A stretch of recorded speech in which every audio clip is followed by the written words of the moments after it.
প্রিয় বন্ধুরা, আপনারা কি ফেসবুকে তাড়াতাড়ি ভাইরাল হইতে চান? ভাইরাল হওয়ার কিছু কিছু পদ্ধতি আছে।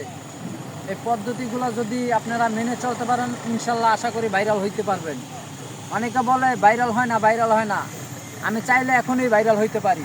এখন আমি যদি চাই এই জায়গায় ল্যাংড়া হইয়া গোসল করি, তাই কলমে এটা আমার ভাইরাল হয়ে গেল।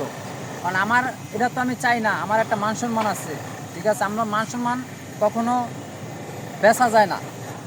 ঠিক আছে, মান সম্মান যদি বিক্রি করে দিই, মান সম্মান কিনতে পাবো না।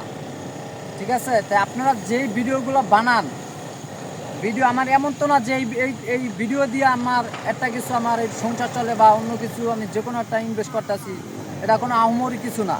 কারণ আমি চাইলে কলম এই ভিডিওটা ভাইরাল করতে পারি। কারণ প্যান্টটা যদি আমি খুলি, প্যান্টটা খুললে যদি এখানে 2-3টা ডুব দিই, তাহলে ঠিক এই ভিডিওটা ভাইরাল হবে। তাই আমি এটি চাই না। ঠিক আছে, আমি অস্তে ধীরে ভাইরাল হব, তাড়াহুড়া নাই আমার।